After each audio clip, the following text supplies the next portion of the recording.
Hai para sudaners, kumaha kabarna? Damang sadena dengan saya si Otong kembali lagi di channel Ningali Film. Pada episode kali ini, kita akan membahas alur cerita dari film Spiritual Domain yang rilis pada tahun 2021 untuk bagian yang keempat. Dan tidak usah berlama-lama lagi, mari kita mulai ceritanya.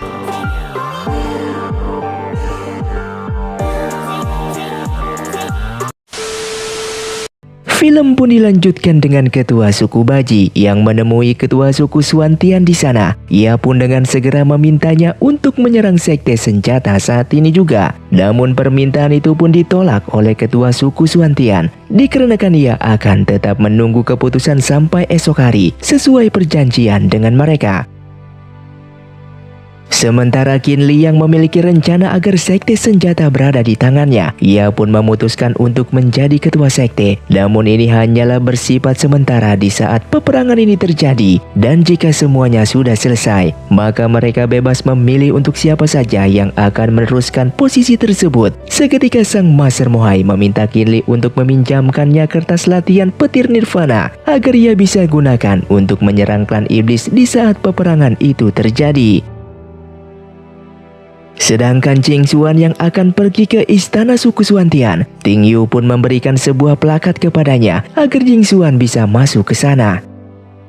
Dan sesampainya di sana, ia pun menunjukkan plakat tersebut kepada para prajurit dan dengan segera ia pun masuk ke istana suku Suantian untuk bertemu dengan sang ketua. Saat itu ia pun memberitahukan kepada sang ketua jika ribuan tahun yang lalu leluhur mereka melarang menyerang sekte senjata. Oleh karena itu ia memohon untuk membatalkan rencana penyerangannya tersebut. Namun ketua suku Suantian menolak hal itu dan tetap akan menyerang mereka di keesokan harinya, terkecuali mereka memohon maaf kepadanya.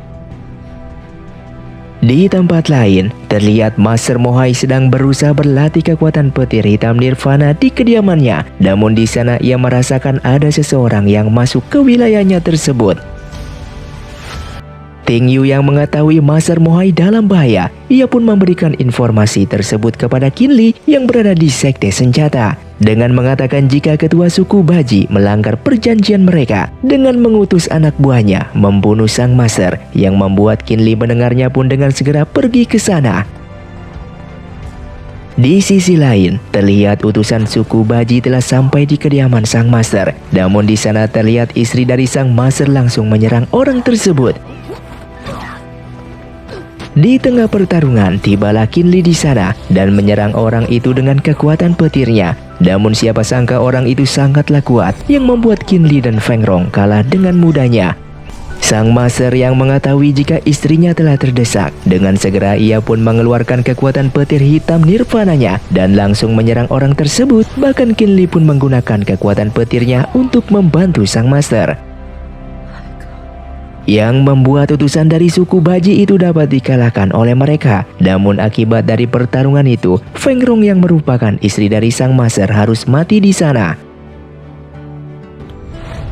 Sementara di gerbang sekte senjata, terlihat dari atas pasukan suku Baji telah tiba di sana dengan berniat akan menyerang dan memusnahkan sekte senjata di waktu itu juga. Dengan segera sang ketua suku Baji langsung menggunakan kekuatan tapak budanya yang membuat pasukan tombak darah kewalahan untuk menahannya, dikarenakan kekuatan tersebut sangatlah kuat. Dan tiba-tiba Qin Li pun datang ke sana dengan menahan serangan itu. Di saat itu Qin Li pun mengatakan jika ia akan mengaktifkan ke-12 pilar batu yang berada di sana, yang nantinya akan membantu melawan pasukan suku Baji.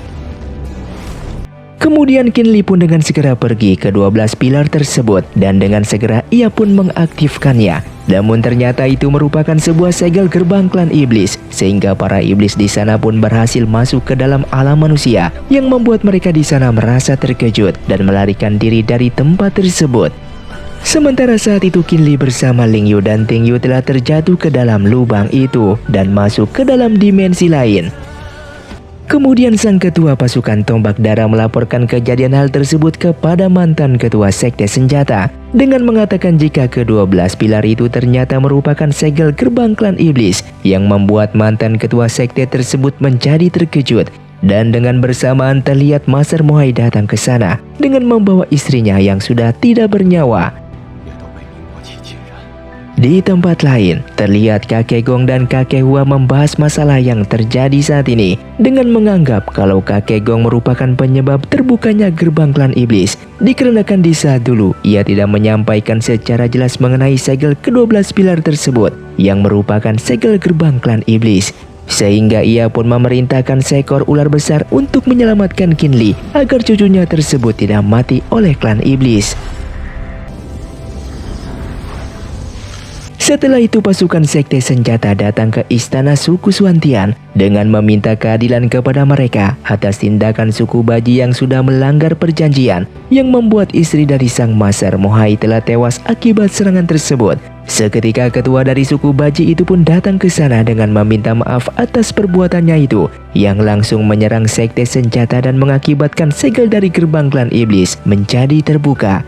Mendengar hal itu, mantan ketua sekte senjata tersebut memaafkan mereka semua. Dan saat ini mereka pun harus bekerja sama dalam melawan iblis yang saat ini sudah keluar dari segelnya. Di tempat lain, terlihat Ting Yu seorang diri berada di klan iblis. Di sana ia sedang mencari Qin Li dan Ling Yu. Dikarenakan sebelumnya, mereka masuk ke jurang tersebut secara bersama-sama. Dan pasukan iblis yang mengetahui kedatangan Ting Yu, sehingga pertarungan pun terjadi. Ting Yu yang terpojok pada airnya terkena serangan dari salah satu pasukan iblis di sana dan tiba-tiba Qin Li pun datang ke sana dengan menggunakan kekuatan esnya. Setelah itu Qin Li pun memberikan obat kepada Ting Yu yang sedang terluka dan selanjutnya mereka berdua akan mencari keberadaan Ling Yu yang saat ini telah terpisah dari mereka. Yang ternyata saat ini Ling Yu sedang berada di suatu tempat dan ia telah diselamatkan oleh seseorang yang bernama Zhao Xi. Sementara di tempat lain, utusan dari istana suku Baji menemukan ketua suku Suantian. Di sana mereka membahas mengenai gerbang klan iblis yang masih terbuka dan masih belum mengetahui tindakan apa yang harus mereka lakukan saat ini. Dan itu pun secara tiba-tiba Yuxin pun menemui mereka. Yang ternyata selama ini Yuxin merupakan salah satu dari utusan ketua suku Suantian yang sengaja ditempatkan di sekte senjata untuk mencari informasi yang ada di sana. Dan singkatnya malam hari pun tiba, terlihat pasukan suku Baji dan pasukan kelima sekte dikejutkan dengan kemunculan klan iblis yang berada di hadapan mereka. Kemudian utusan dari suku Baji ini meminta mereka untuk kembali ke klan iblis dan jika mereka masih ingin berperang, maka ia akan siap untuk bertarung melawan mereka semua sampai darah penghabisan. Dan ketika akan terjadi pertarungan, tiba-tiba Gao Yu pun tiba di sana dengan perubahan bentuk yang sudah menjadi iblis. Sementara itu Qin Li dan Ting Yu mendatangi sebuah tempat di mana para pasukan klan iblis biasa melakukan suatu ritual yang saat itu dipimpin langsung oleh nenek tetua di sana dengan mengumumkan kepada mereka semua kalau saat ini Gao Yu merupakan penerus iblis dikarenakan cincin dari leluhur mereka telah memilih Gao Yu untuk menjadi pewarisnya. Yang tentu saja hal tersebut membuat semua iblis yang berada di sana langsung tunduk hormat kepadanya. Kemudian Qin Li bersama Ting Yu dengan cepat meninggalkan tempat tersebut. Namun tiba-tiba sesosok ular keluar dari tubuh Qin Li dan membawanya ke sebuah tempat. Di sana ia pun bertemu kembali dengan seorang kakek tua yang pernah ia selamatkan saat itu. Yang ternyata kakek tua ini selalu mengikuti kemanapun Qin Li pergi dengan mengatakan kalau ular yang berada di tubuhnya tidak akan menyakitinya. Di sana kakek tua tersebut juga memberitahukan kepada Qin Li kalau saat ini mereka berada di sebuah pusat kekuatan petir yang sesungguhnya dengan meminta Qin Li untuk mencoba kekuatan petir tersebut. Melihat dari jauh kekuatan petir itu, Gao Yu pun menggunakan kekuatan iblis yang membuat monster api raksasa di sana. Hal tersebut membuat semua iblis yang melihatnya pun merasa terkejut dan lari menyelamatkan diri mereka masing-masing. Sementara saat ini Qin Li yang dibantu oleh kakek tua pada akhirnya berhasil mendapatkan kekuatan petir tersebut sehingga pertarungan pun terjadi di sana.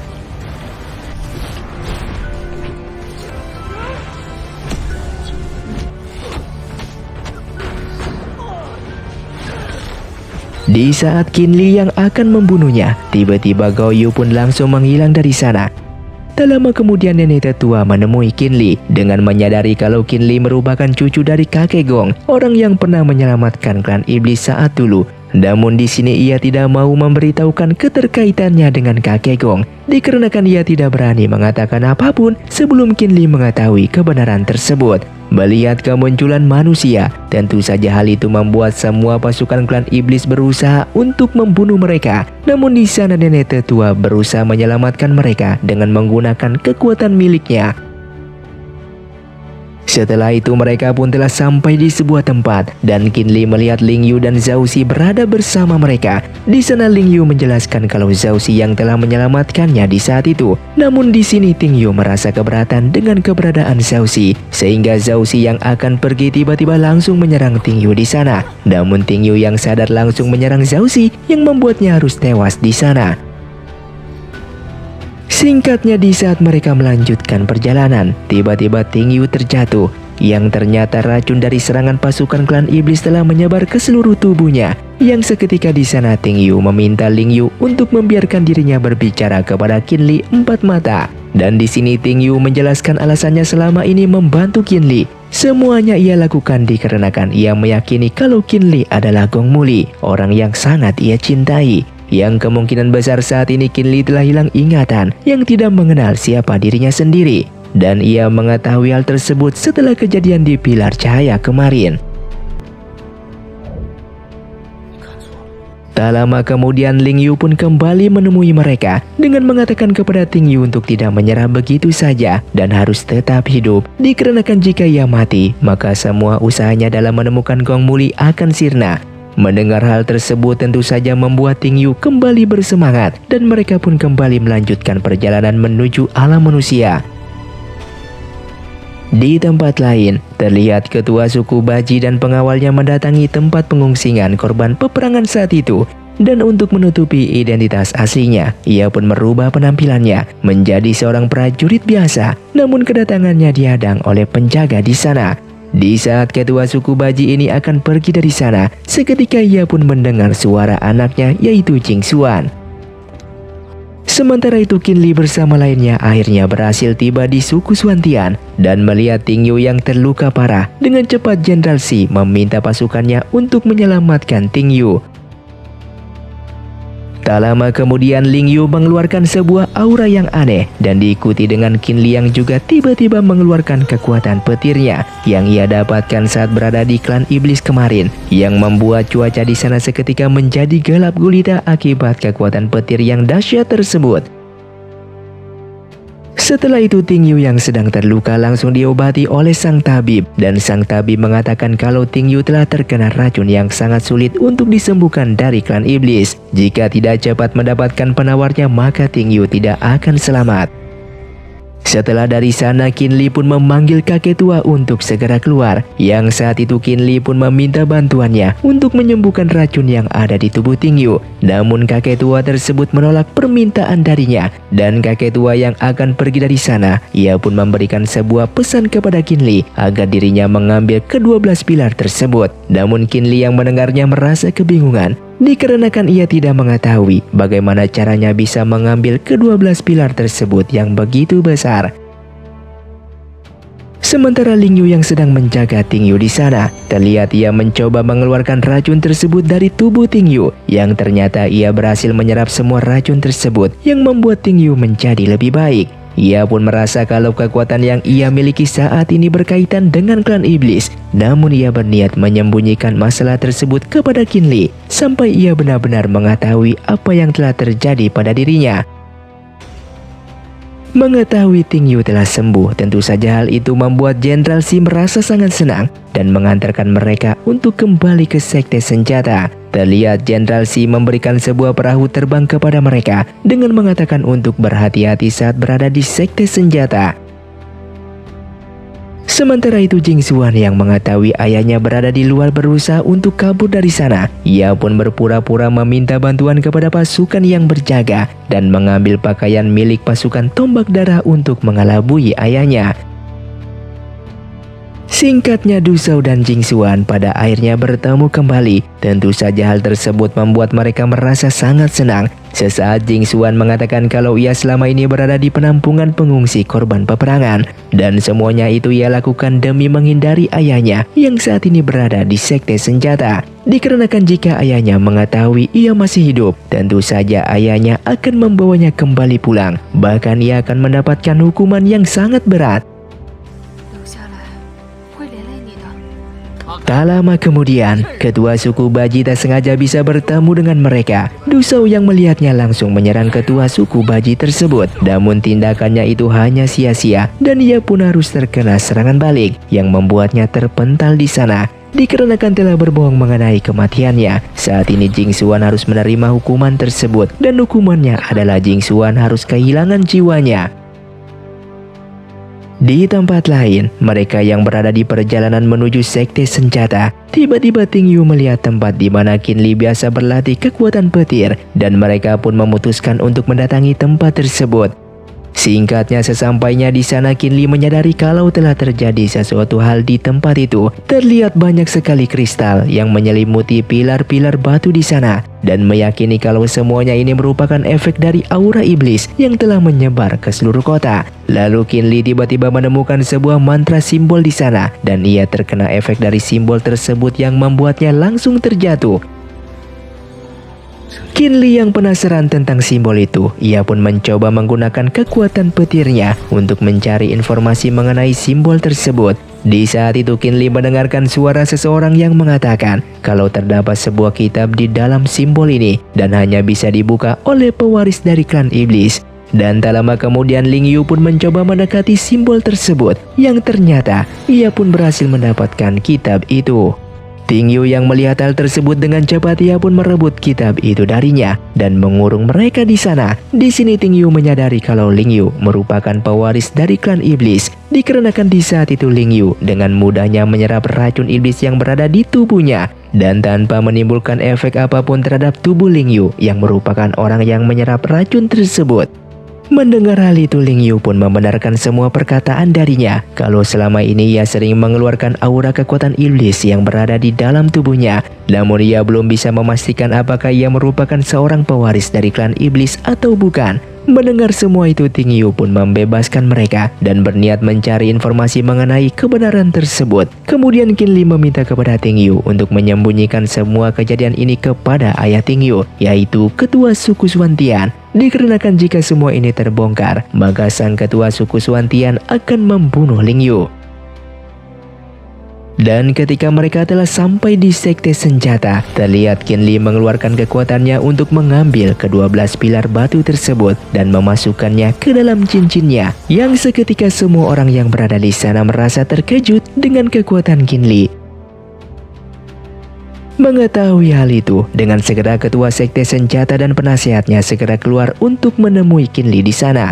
Dikarenakan saat ini Qin Li bukan lagi ketua sekte senjata, ia pun meminta Qin Li untuk mengembalikan ke-12 pilar tersebut ke tempatnya. Namun di sana Qin Li menolak permintaan itu, dikarenakan ke-12 pilar itu bukan milik sekte senjata, melainkan milik klan dewa.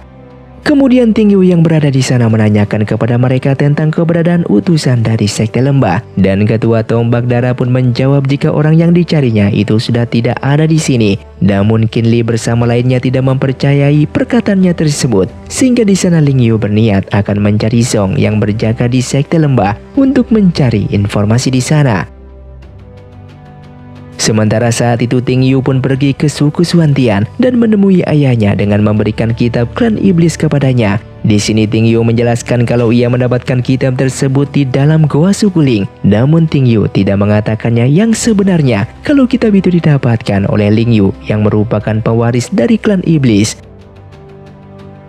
Setelah itu Ting Yu pun menemui Ling Yu dengan mengatakan jika penyerangan terhadap klan iblis akan dilaksanakan esok hari. Dan ketua suku Xuantian bersama ketua suku Baji tidak akan menyerang sekte senjata, namun mereka akan memusnahkan klan iblis yang berada di sana. Bahkan saat ini Master Mohai telah berhasil membuat petir hitam nirvana yang sangat banyak dan akan menggunakan kekuatan tersebut untuk menghabisi semua pasukan klan iblis. Mengetahui rencana tersebut, Ling Yu pun pergi ke kediaman Master Mohai untuk mengambil semua petir hitam nirvana yang berada di sana. Namun ternyata itu hanyalah sebuah jebakan yang sudah direncanakan oleh Ting Yu, dikarenakan dia berniat mengungkap identitas asli dari Ling Yu yang merupakan pewaris dari klan iblis. Ling Yu yang sudah tertangkap basah oleh mereka, ia pun menjelaskan jika semua ini demi mereka semua, agar klan iblis dan klan manusia berdamai dan tidak ada korban akibat peperangan tersebut. Maka dari itu ia pun berusaha menggagalkan rencana penyerangan yang akan dilakukan oleh Ting Yu esok hari dengan mengambil semua petir hitam nirvana. Melihat Ling Yu dalam bahaya, Qin Li pun mendekatinya dan akan membawanya pergi dari sana. Namun siapa sangka Ting Yu beserta ketua tombak darah tidak menyetujui hal tersebut. Yang pada akhirnya Qin Li pun berhasil menyelamatkan Ling Yu pergi dari sana dengan menggunakan teleportasinya. Sampailah mereka berdua di suatu tempat dan Qin Li menggunakan kekuatan miliknya dengan membuat sebuah hewan terbang di sana.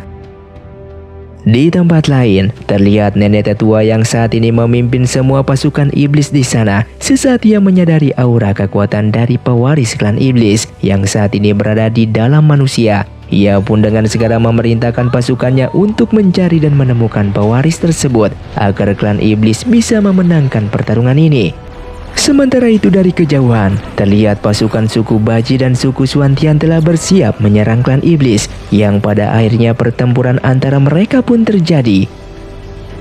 Di tempat lain, terlihat Zong beserta pasukan sekte lembah mendatangi sebuah tempat penampungan dan mereka meyakini kalau di tempat tersebut terdapat seseorang yang merupakan titisan dari klan iblis dan orang tersebut adalah Ling Yu. Namun mereka tidak menemukannya dan tak lama kemudian Qin Li beserta Ling Yu pun tiba di sana sehingga pertarungan pun terjadi.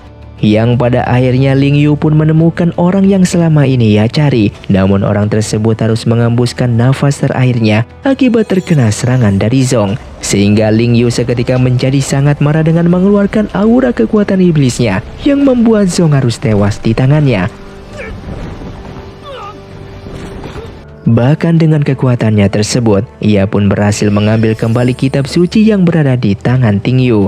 Setelah mendapatkan kitab itu, tiba-tiba di atas terdapat bayangan dari ketua klan iblis yang menjelaskan jika ribuan tahun yang lalu klan iblis telah dijebak oleh klan manusia, sehingga klan dewa langsung menyerang mereka dan memasukkannya ke dalam tanah jauh dari sinar cahaya, sehingga klan iblis yang dulunya bentuk mereka seperti manusia, namun dikarenakan tidak mendapatkan cahaya matahari, mereka pun seketika mengeluarkan aura jahatnya yang berada di dalam tubuh mereka yang membuat mereka berubah bentuk seperti saat ini. Dengan menyadari jika para tetua suku ingin menghancurkan dan menyerang Qin Li beserta Ling Yu yang berada di sana, dengan segera Ting Yu pun turun ke bawah meminta Qin Li berpura-pura menyerang dan menyandranya, sehingga para ketua suku di sana menghentikan serangan tersebut dan Qin Li beserta yang lainnya pun berhasil kabur dari sana. Kemudian di saat itu nenek tetua langsung tunduk hormat kepada Ling Yu yang merupakan titisan dari klan iblis yang selama ini mereka sudah menunggunya. Dan dikarenakan Ling Yu menginginkan perdamaian, ia pun memerintahkan klan iblis untuk kembali ke tempatnya dengan menghentikan peperangan ini.